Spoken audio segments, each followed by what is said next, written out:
Braulio. Caião, E aí? vou fazer duas perguntinhas rápidas. À vontade. Uma que recebemos aqui, achei interessante, assim, o que é eternidade e o que é céu? Qual a relação entre essas duas coisas, Caio? Eternidade é o que eu digo sempre aqui, eu só vou responder em muita consideração, porque se você escrever Você aí... vai por consideração. Cara, se escrever aí pro robô, cara, o que é eternidade, Tá. escreve logo, que aí depois eu respondo com mais Vou misericórdia. botar um E aqui que fica difícil. Eternidade. O que é Eternidade. eternidade? Vai lá, por favor. Vai, pô. Vai. 1019, Caio. Olha só como o assunto Tem mais do que... parco aqui, né? Sim. Se você escrever a natureza da eternidade, Caio, a natureza da eternidade, fale da natureza da eternidade.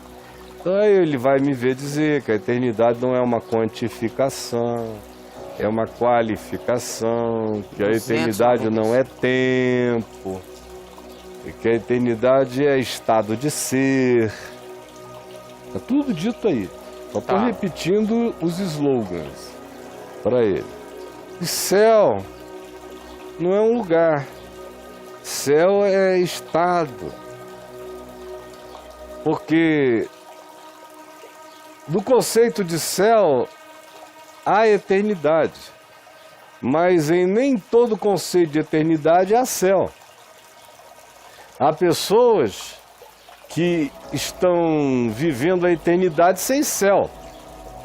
Essa solidão de Deus, essa solidão de céu, essa solidão de relacionamentos é que é chamada de inferno. O inferno é o lugar da solidão absoluta, de quem foi contra todo encontro, de quem odiou todo amor, de quem desprezou todo o desejo de carinho, de quem disse não a toda a vida, a quem se associou a tudo que fosse morte e a quem se bloqueou e se fechou e se em si mesmou de tal modo que se autolacrou. O inferno é existir assim. Por isso ninguém precisa esperar a morte chegar para entrar no inferno. Está cheio de gente já no inferno, porque o inferno os habita. Essa desqualificação da vida, essa instalação de morte já faz parte deles. Ou seja, o que é eterno neles já é inferno. Rapaz. Assim como se diz que Deus colocou a eternidade no coração do homem, para o bem e para o mal, assim como também Jesus disse, na casa do meu pai há muitas moradas. No mesmo texto, em João 14, ele diz que aquele que me ama, eu e o Pai viremos para ele e faremos nele morada. Portanto, eu tenho morada porque eu sou morada. A eternidade me habita. Está aqui em mim. Me habita com céu, com paz, com justificação, com certeza, com glória, com a coragem para além de qualquer temor ou medo. Eu sou dele, estou nele. Essa é uma declaração de convicção eterna. Portanto, em todo o céu há eternidade, mas em nem toda eternidade há céu, porque existem pessoas vivendo num inferno de eternidade. De modo que, se o nosso amigo quiser um pouco mais, só para eu não me sentir repetindo as mesmas coisas que eu falo sempre, eu gostaria de pedir que você fosse lá e pesquisasse. Eu botei aqui duas para ele. O que é céu? Bota aí, Thiago. 635 e eternidade e céu. 201. Okay? 201. 201. Então vai lá, tá bom? Tem material para trabalhar, né? Tem muito, né? Muito. Sim. Quando foi que ficou mais claro para a espiritualidade judaica o sentido da transcendência e da vida eterna? Porque a leitura do Velho Testamento sugere que com a morte do corpo, já que você estava falando, né? A alma cessa e só existe ressurreição de todos, justos e injustos, no último dia. Jesus fala assim no Evangelho de João. Ele repete várias vezes aqui, a gente já leu.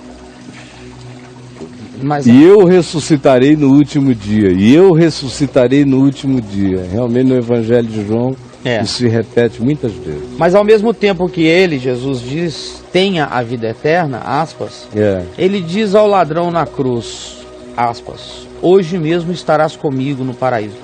Como conciliar isso e quando houve essa mudança, Caio? Bom, a consciência judaica foi a primeira pergunta, né? Quando é que na consciência judaica o sentido de eternidade começou a crescer? Porque realmente no Velho Testamento a existência acabava no Seol, na sepultura. Livra-me do Seol, livra-me da sepultura. Acaso a sepultura te louvará? A sepultura é o final. E então, um dia, já é o profeta Daniel quem introduz isso com veemência. Uns se levantarão para a ressurreição dos justos, outros se levantarão para a ressurreição do juízo. O profeta Ezequiel é a primeira voz estridente a esse respeito. Você tem em Jó alusões do tipo que afirma, porque eu sei que o meu Redentor vive e por fim se levantará sobre a terra, então eu mesmo, com estes olhos, neste corpo, o verei, levantarei do pó e o verei. Mas no todo, o Velho Testamento realmente orienta a vida humana até a sepultura. Para ali. Olha, se eu disse que foi o profeta Daniel a primeira voz cortante no Velho Testamento a esse respeito, a gente está falando do cativeiro em Babilônia. A gente está falando já do convívio dos judeus, que já tinham tido um convívio no Egito, com gente que cria na eternidade, na vida eterna. Os egípcios tinham toda uma escatologia. O livro dos mortos, por exemplo, é um texto escatológico sobre o pós-morte. Mas apesar disso, a cultura judaica não ficou impregnada de nada sobre o pós-morte que faça parte da narrativa escrita do texto do Velho Testamento até Daniel. Antes disso, tem essas pequenas insinuações, esses glimpses, esses pequenos vislumbres mais rápidos. Daniel corta. Ora, foi o convívio com os caldeus, o convívio com os medos e os persas, que foi aumentando a provocação do significado da eternidade e de muitas formas de espiritualidade na cultura judaica. Não só em relação à eternidade, mas também em relação a poderes, principados, potestades, deuses que não eram de pau e de pedra, mas que estavam ativíssimos no processo espiritual.